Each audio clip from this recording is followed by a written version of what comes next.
Hello, my friends.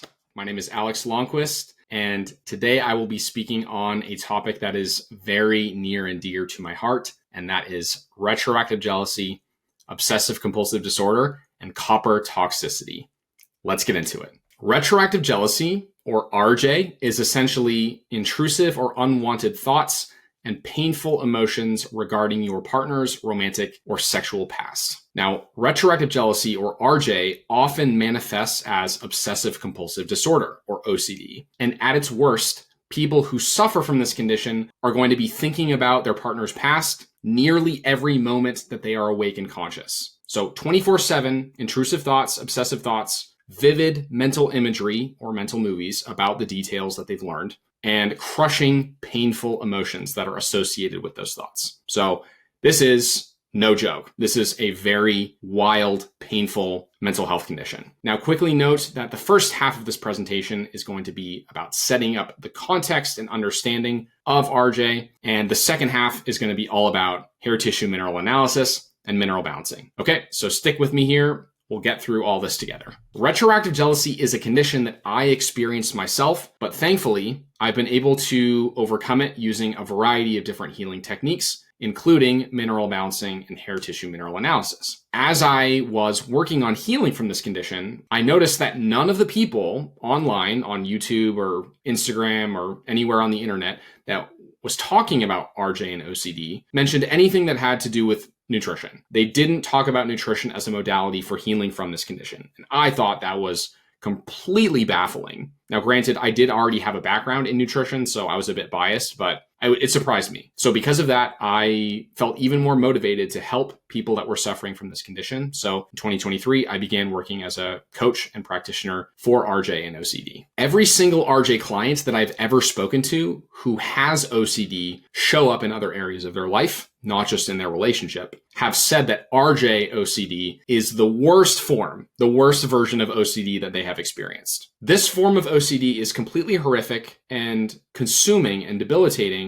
and I think also extra painful because the obsessions, the intrusive thoughts are focused on and related to something that is ideally supposed to be something that's beautiful, that feels really good, right? Being in a loving relationship. But being in a loving relationship that is also relentlessly triggering and triggering you 24/7, that is a complete nightmare. And unless you've experienced RJ and OCD yourself, it truly is impossible for you to understand how horrifying, how awful, how painful it truly is. In fact, the vast majority of therapists have no idea what retroactive jealousy even is. There's not a lot of research. There's not a lot of narrative and talk about this. So it's very hard for the RJ sufferer to relate to other people. It can feel very isolating and lonely. I also want to note that OCD is widely regarded as one of the most debilitating health conditions, not just for mental and emotional health, all health conditions. This is because of how debilitating it is and how much it destroys all productivity and quality of life. It is all consuming.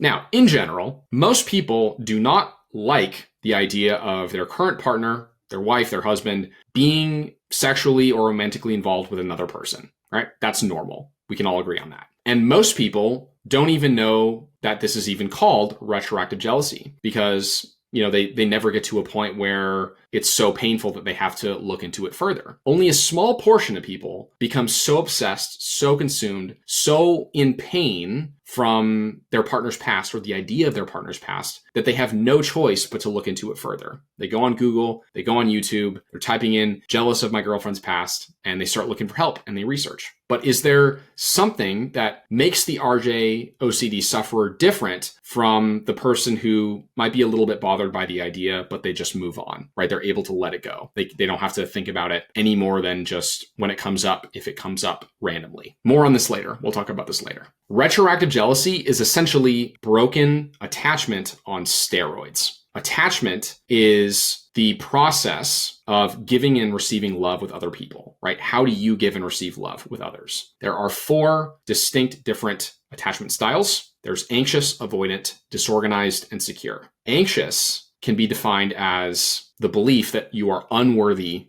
of love. Avoidant is the belief that you can't trust other people. They're all going to stab you in your back. Disorganized is a combination of both anxious and avoidant. I feel unworthy of love, having that poor self-esteem, feeling unworthy, but also not trusting other people. So depending on what situation you're in, you might flip back and forth between both of those, anxious or avoidant. Secure is where you want to be because you feel both worthy of love, you deserve love, you have high self-esteem, and you also trust that other people are going to act in good faith. The more securely attached that you are, the less likely you are to get retroactive jealousy because you feel more secure, you have more positive, healthy beliefs that are related to love, sex, and relationships. Interestingly, 95% of the RJ clients or the people with RJ that I speak to are men. And that might actually be even higher than I'm saying here. Men tend to feel more jealousy and insecurity around sex, and women tend to feel more jealousy and insecurity around love and commitment, being in committed relationships. Now, this is because typically women hold the power and control to sex, while men hold the power and control to commitment in long-term relationships. I'm not sure how exactly that fits into the high amount of men that I speak to, mostly men with RJ, but I think it's worth noting that that is the case here. So common expressions of retroactive jealousy would include overshared specific details about a sexual encounter or a past relationship, one-night stands or casual sex, behaviors or sexual acts that may conflict against strongly held values and even religious beliefs,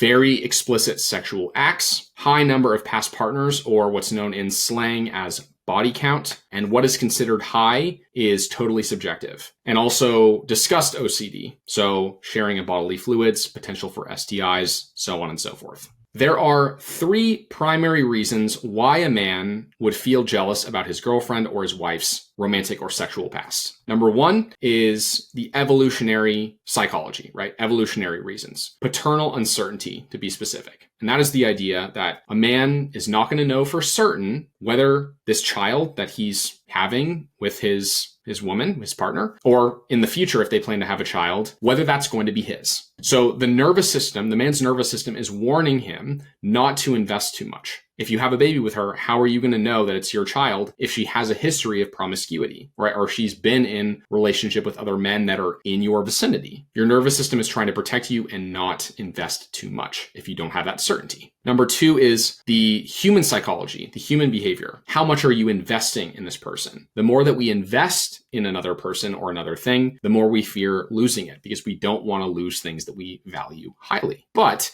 if she's truly and obviously interested in you and committed to you, this isn't going to matter that much. It shouldn't matter in your mind. You should be able to let it go. If you can't let it go, it's probably because of reason number 3, which is the self-esteem issues, neediness, codependency, right? Feeling unworthy. And this right here, this one is the biggest one. This is where RJ becomes obsessive. There are parts of you, the one being triggered, right? There are parts inside of you that are being triggered by something outside of yourself. That needs to be resolved inside of you. And the worse the self-esteem, the worse the RJ symptoms. So what exactly is jealousy? Jealousy is essentially external comparisons to yourself and your own identity or your ego. The only way that you can be jealous of someone or something is if you feel like you don't have something. So your ego is always going to come back to a previous emotional experience or an emotion that you are feeling that you haven't processed, that you haven't let go of. So guilt, shame, fear, unworthiness. So jealousy is a bit of a tricky emotion because it's masquerading as something else. So by processing that underlying emotion inside of you, the jealousy will collapse. There will be no basis for it anymore because the jealousy is based on something you don't feel like you have or you feel like you're going to lose. But if you feel like you already have it or you're not at risk of losing it, you will not feel jealous. So that is the approach. You have to process your old emotions.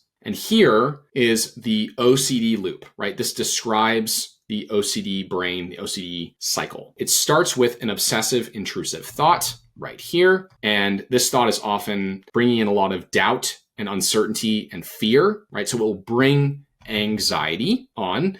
And because that anxiety is uncomfortable and painful, and the thoughts are very intense and they feel super real and urgent, you decide that you have to resolve the anxiety, right? You come up with a ritual or a compulsion to resolve it, right? So the most commonly known compulsions in OCD would be like washing your hands or scrubbing the counters, doing some sort of cleaning. And this compulsion will bring temporary relief. You get that relief, things go back to normal until you have another obsessive intrusive thought. And then the whole cycle begins again. The key to this is you have to break up the cycle one way or another, because every time you go through the cycle, you're basically wiring it in deeper into your brain that this cycle is important, that you have to do the compulsion in order for things to be okay, for you to sustain maintaining the relief from the doubt, even though it's just temporary. You're trying to soften the uncertainty, but the uncertainty always comes back. And then you're like, right, I remember what I need to do. So you have to break up the cycle if you actually want to get out of this hellhole, because it is pure torture when you're stuck in this. Here are some unproductive examples of ways you don't want to handle RJ. You don't want to have these compulsions or rituals in order to reduce the pain and anxiety that you're feeling. Number one, this is the most common one by far. That's asking your partner lots of questions about their past. We think on some level that if we just ask more questions and get the whole context, the whole understanding of their past and who they've been with and whatever else, that it's going to resolve everything. It's actually not true at all. In fact, it's probably more likely to make things worse. More intensity with the jealousy. So you gotta avoid this one. Stalking your partner's social media and old photos. Angrily shaming your partner and blaming them for how you feel. That is a big one. Not taking responsibility for this being your thing. These are your feelings. You're being triggered, right? Trying to match the thing that you're jealous of so that you are on equal playing field. So that would be having the same sexual experience or the same specific sexual detail, for example. Ruminating on the thoughts. So thinking about it more and more and more in your own mind, believing that you'll finally come to the conclusion and it'll be resolved. And unfortunately, this never, ever works. You have to do the opposite. You have to stop thinking about it as much as you can. That's the only answer.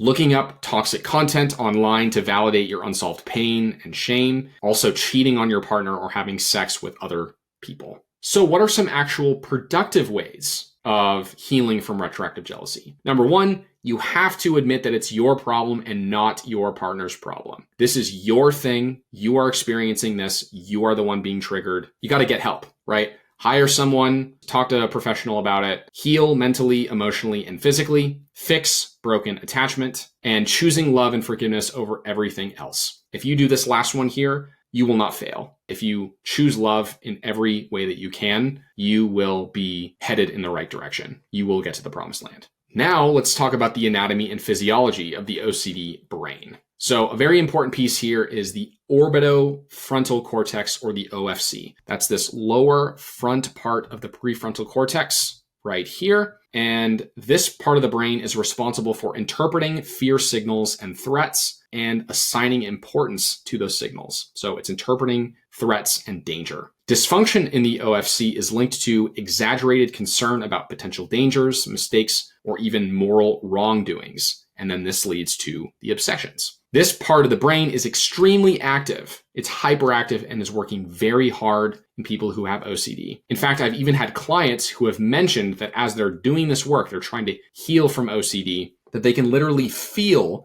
this part of their brain like it's on fire, like the neurons are firing like crazy. And that is the OFC in action. And the next key piece of the brain in OCD is the limbic system. This is the emotional mammalian primal part of the brain. And there are multiple pieces to this section in the brain. Number one is the hippocampus. This part of the brain is responsible for memory and adding context to certain situations based on previous experience. Number two is the amygdala. This part of the brain is sending signals of fear and also signals emotions. Next is the hypothalamus. This part of the brain governs the autonomic nervous system, and it sends the person into the stress response via the HPA axis, right? Hypothalamic pituitary adrenal axis. And the thalamus is the relay station. It is basically the filter that is sending information into a person's consciousness based on whether it's important or not. And finally, the cingulate gyrus, which is all about error detection, decision-making, and regulation of emotions. Dysfunction in each section in the limbic brain can lead to and create symptoms of OCD. Dysfunction in the hippocampus can lead to impaired ability to close the OCD loop because you don't have that context, that memory context to be able to realize and remember that the compulsions are not productive. They're unhelpful. And interestingly, the hippocampus is often quite smaller than normal in people who have OCD. And that makes sense because the person with the OCD brain is primarily focused on survival, and they're not going to be worried about or prioritizing fond memories and memories that are about quality of life and being happy and joyful and feeling safe. That's not important when you are in survival mode. A hyperactive amygdala will lead to more intense, more painful emotions, and this will lead to more vivid, disgusting, terrifying thoughts and vivid mental movies or vivid imagery of the details that you might be jealous of. The hypothalamus and HPA axis would lead to high stress and high anxiety reactions to the intrusive thoughts. And this is like quick reactivity and an automatic stress response that is practiced and very quick because the survival mode is feeling urgent, right? We need to get into the stress response very quick to survive. The thalamus would have repeating looping of the signals, preventing closure of the thoughts and the actions that lead to the compulsions, that fills in and builds onto the OCD cycle. And then the cingulate gyrus is a persistent sense that something is wrong, not right, or not finished. And this brings on a lot of emphasis and energy into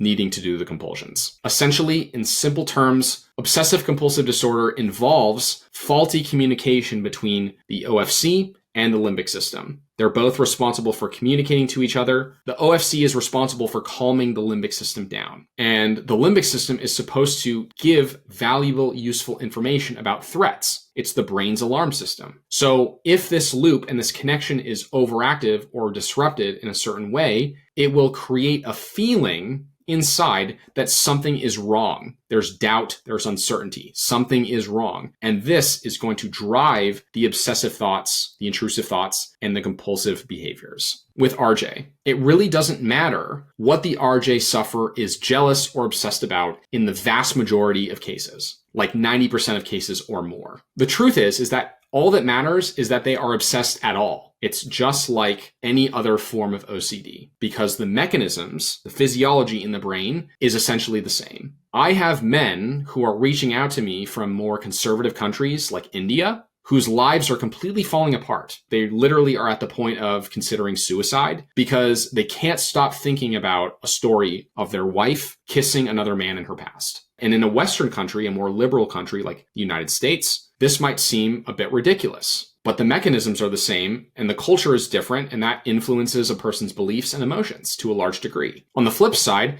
I have men reaching out to me who are completely tormented and tortured after finding out that their girlfriend or their wife took part in some of the most explicit sexual acts that you could possibly imagine and that humans are even capable of. The takeaway here is that the mechanisms and the physiology in the brain in all of these cases are exactly the same. And when you have this awareness, it is a huge help in getting to recovery and overcoming this thing once and for all. That being said, there are some cases where the past might conflict too much with the RJ sufferer's values. It might be too triggering, and they decide that the relationship cannot work. And that is fine, right? There are plenty of fish in the sea. Go find somebody who is going to be best for you. However, many people who suffer from retroactive jealousy might consciously realize that their own insecurities, their thoughts, their emotions about their partner's past might be irrational and just getting in the way of the good thing that they have and they want. But even still, this understanding of it being irrational might not be enough to let go of their intense emotions. It can feel totally impossible. There is still a part of them that feels deeply triggered, uncomfortable, and unsafe, despite being in love with their partner and feeling that their partner loves them too. The problem is not the jealous thought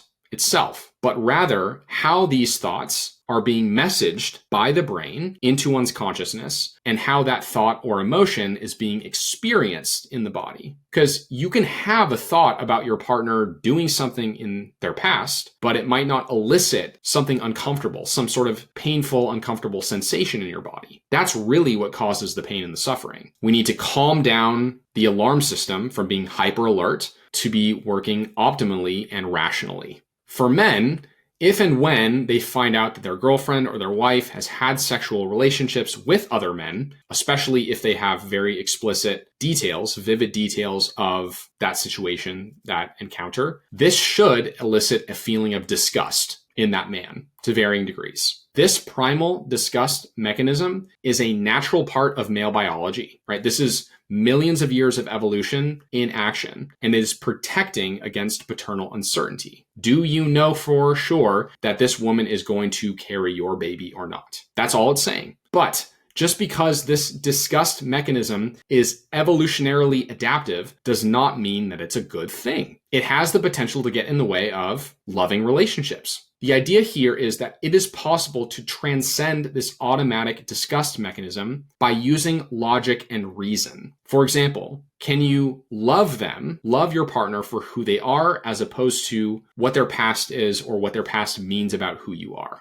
But this can be very difficult for some, and it will be even more difficult if there are certain circumstances in play, such as history of emotional trauma, nutrient deficiencies, and heavy metal toxicity. So, what does all that have to do with mineral balancing and hair tissue mineral analysis? Well, I believe that copper toxicity is at the root of the majority, if not all, RJ and OCD cases. Nearly every hair test that I have examined in my RJ clients have shown several indicators, if not obvious signs, of copper toxicity or copper and zinc imbalance. Here are some quotes from some very important figures in mineral balancing and hair tissue mineral analysis on copper toxicity. Dr. Paul Eck. An elevated tissue copper level is related to exaggerated emotional states.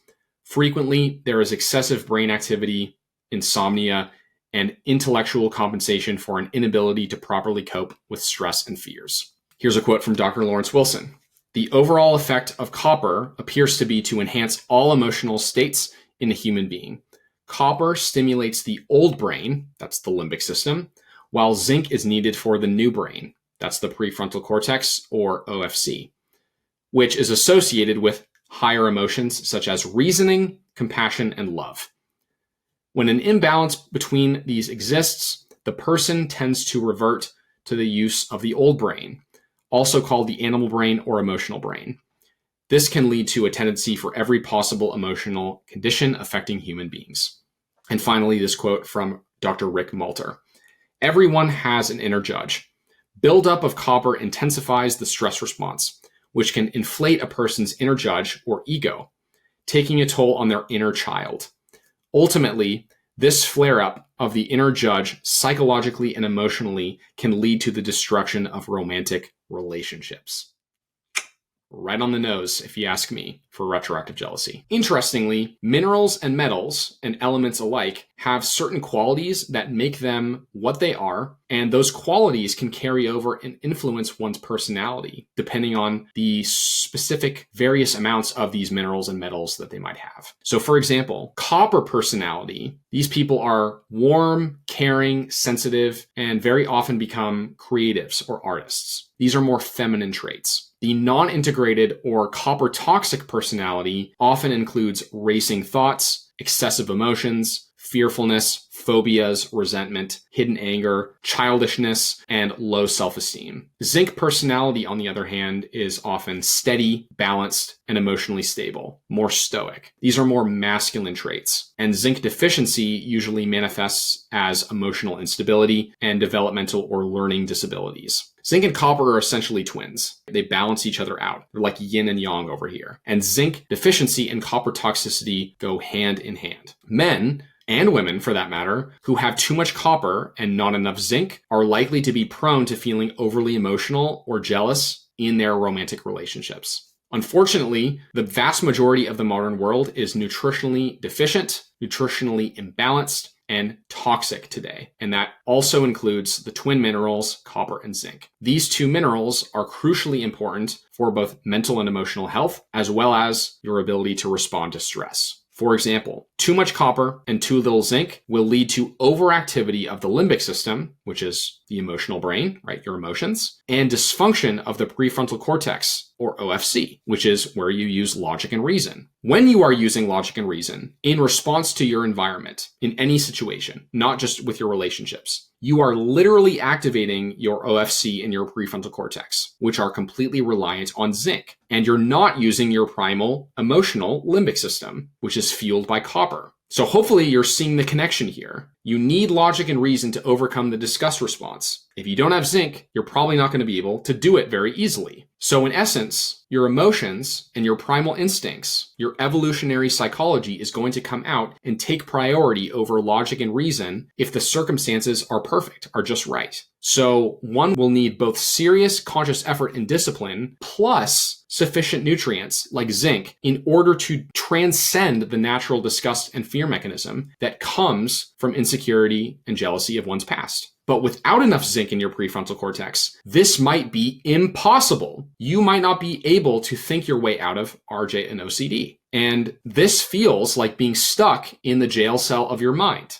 And you might stay in that spot until you get your zinc and your copper balanced. When you're deficient or you're malnourished, your body is always going to lean more towards survival mode. And logic and reason are only possible if your body and your brain feel that it's safe to do so, or if your brain can even biochemically facilitate it. Unfortunately, it's not always as simple as supplementing with just zinc. That's not always going to be enough, especially if one is highly burnt out and highly imbalanced. There needs to be a perfect combination and balance in the amounts of the nutrients and specific nutrients as well in order to feel better, to become more mentally and emotionally stable. This is mineral balancing. So in other words, you might feel worse if you're just taking zinc and nothing else, depending on the state of your body chemistry. In addition to that, the more burnt out and chronically fatigued a person is, the more time, the more commitment they're likely going to need in order to nourish their body, recover, and move on from a condition like this. Burnout is becoming more and more common in the modern world, and fatigue makes it very difficult, if not impossible, for people to see themselves and their environment, the world outside of them, as they truly are. The more burnt out a person becomes, the more imbalanced, the lower energy that they have, they'll begin to gradually lose self-awareness, and they'll have more difficulty seeing what is true, seeing what is real, seeing that their partner loves them for who they are. When somebody becomes ill, they can't tell that they've lost awareness. They think that this is all that there is. And awareness is everything. If you don't have awareness, it's going to be impossible for you to see what's going on right in front of your face. And those who are ill and sick and fatigued and burnt out, they see a distorted view of the world. That's one of danger. Everything is potentially a threat.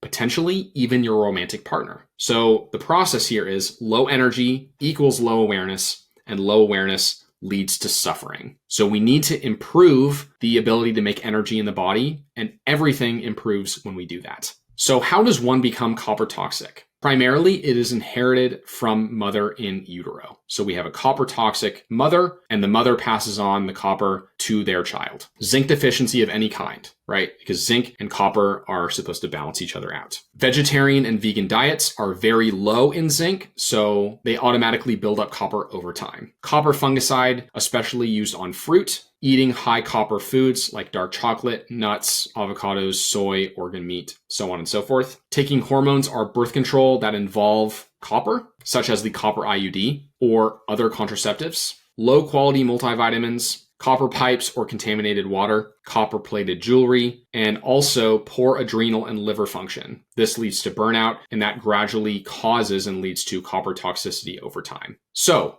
I believe that copper and zinc imbalance is likely a major factor in many people who are suffering from RJ and OCD, but here are some other important factors that I also think could be involved. Number one is lead and mercury toxicity, or any other heavy metal for that matter, because any heavy metal can cause any symptom, but these especially can be notorious for causing anxiety disorders. Severe emotional trauma and emotional neglect from childhood, which leads to that broken attachment, that insecure, low self-esteem, leading to negative limiting beliefs when it comes to love, sex, and relationships. Burnout and adrenal fatigue, which leads to low energy, which leads to overthinking. Brain injury, so maybe there was like a concussion or some sort of exposure or something that that created a cross wiring in the limbic system, a lack of self-awareness, so deliberately stuffing your emotions down because they're too painful, and then those emotions are trying to escape and tell you that there's something not right, and you become jealous, for example. And also a bunch of toxic and unproductive relationship advice that's been rampant on the internet, especially in the last decade. So red pill, MGTOW, black pill, manosphere circles, for example. They feed on insecure men. So this is definitely not helping. Which neurotransmitter blocks intrusive and unwanted thoughts? It is gamma aminobutyric acid, or GABA. Key nutrients required to make this neurotransmitter include magnesium, zinc, right, as we've been talking about before, B vitamins, taurine, among others. Now, what is the best way to get these nutrients? It is a fully comprehensive mineral balancing protocol. This is the best way at improving GABA production and utilization of GABA, which will reduce intrusive thoughts. And that on its own is enough to dramatically reduce the intensity of RJ and OCD. In my experience, supplementing GABA on its own directly does not get good results. It's more important that we address the things that are leading to the production of GABA or preventing the production and utilization of GABA, which, on that note, are the heavy metals. Heavy metals of all kind can lower GABA production and utilization. Mercury stimulates glutamate expression, which lowers GABA production in the hippocampus and cortex. Lead alters GABA levels and impairs GABA receptor expression in the prefrontal cortex and the hippocampus. Cadmium reduces glutamate decarboxylase, which is part of the building block process in making GABA, and that reduces GABA synthesis. Cadmium has also been shown to increase anxiety and excitability in rodents. And aluminum also decreases GABA levels in the prefrontal cortex and hippocampus. This is what I'm talking about when heavy metals can cause and lead to these symptoms directly. Fortunately, there is a way out because this is your brain on mineral balancing. We have a no entry sign here because we have plenty of GABA and there's no room for the intrusive thoughts to come in. But you need sufficient nutrients and you need to eliminate the heavy metals. And when you do that, your brain will be functioning optimally. You will be balanced. You won't have intrusive thoughts coming in, ruining your life all the time. And this is because your brain is an electromagnetic organ, and minerals are the electromagnetic force carriers of that organ. If you don't have enough minerals, like the magnesium, the zinc, you are not going to be able to run your brain well. It will not work right. So you need the nutrients in order to have a good experience. So here is a case study of one of my clients, William. Okay, he was a very severe case of RJ and OCD. He told me that he had tried everything before. He had his doubts about working with me and working on nutrition and eventually doing mineral balancing. But I recommended he order a hair test and get him on mineral balancing anyway, and the results were awesome. I have a testimonial video here, which you can find on my YouTube channel, and his story is super inspiring and awesome. Here is Will's first test. He was in 4 lows, so he was in a deep burnout pattern. He had an elevated NA to K ratio, and he was also in sympathetic dominance. So he was very burnt out. He complained of being completely exhausted, mentally and physically drained. He was also very easily excitable. So his nervous system, his HBA axis, so to speak, was practiced in getting him in the stress response. And he was very reactive, very aggressive, very angry when it came to his relationship and his life in general. He was a chronic overthinker and had constant anxiety. Now, here is his second test. We have massive improvements across the board. We had an improvement in his sodium to potassium NAK ratio from 6 to 4.67. He dumped copper and manganese. That was such an exciting thing to see. And beyond that, he also had great eliminations of lead, aluminum, and nickel. Look at this elimination of lead. That's fantastic. Same with the aluminum and the nickel. Lead was up 4 times what it was before. Nickel was also up 4 times. And even in this period of time, he told me that he was no longer dealing with obsessions and intrusive thoughts related to his girlfriend, right? Related to the RJ. That is incredible what's possible with the mineral balancing in a very short period of time. Now, granted, he was doing other things on top of the mineral balancing, but this is the thing that made all the difference for him because he was so burnt out and so toxic and deficient. He had more stability, more energy, was feeling calmer, and his whole life experience had improved. Now, let's look at the third test. Even more improvement. He came out of 4 lows. Now, granted, he came out of 4 lows backwards, I think because he's still dealing with a lot of toxicity, but it's still amazing to see that he's out of the burnout. His NA to K ratio also flipped low from high, which means he's probably going into a lot of old issues. He's retracing a lot of old emotions and traumas. His zinc came down 2 milligrams percent, which is awesome. It means he's retaining more zinc, and even more lead and aluminum are coming out, as well as arsenic. His lead is doubled again from what it was before. It was already quite high. The aluminum doubled as well. Arsenic doubled. We have a little bit of nickel coming out still, and the copper and the manganese dumps have come down. So a lot has shifted in less than a year of him on this program, and he's completely over retroactive jealousy. He's not perfect, right? He's still got some things he needs to work through. He's definitely still got some toxicity, but this is what's possible. He's more calm. He's more grounded mentally and emotionally. He's working through his trauma. He's noticing that he's releasing and retracing old emotions, and he's super excited about the future. Whereas before he had no hope. So this is the power of mineral balancing when you get copper, when you get the other heavy metals out of your body and your brain. So the big picture here is we all have pain bodies. We all have past trauma. We all have insecurities. We all have unsolved emotions. All of us, right? That is part of the human experience. Being in a romantic relationship brings out these things that are deep inside of us, deep in our unconscious. This is actually a blessing in disguise when you think about it, because those things from our own past are going to be active inside of us, whether we're aware of them or not. So relationships bring those things into our awareness in the form of jealousy or insecurity, for example. And we might never be able to access those things if we don't get into relationships. So relationships are a tremendous opportunity for us to heal and grow, as long as we're doing it in a productive way and we're not hurting other people and we're being loving and forgiving. Now, mineral balancing can be used as a tool to facilitate deep healing and emotional retracing and elimination of toxic metals that might be magnifying the intensity of these unhealed traumas and insecurities. If you want stability, you need to bring biochemical stability and resiliency in your body for you to feel safe and grounded and feel like you can go at anything that might be threatening to you. Unfortunately, the statistics in the modern world are showing that broken attachment, insecure attachment, is becoming more and more common. And simultaneously, we are becoming less and less mentally, emotionally, and physically healthy. That's a bad combination to have. Resolving emotional traumas,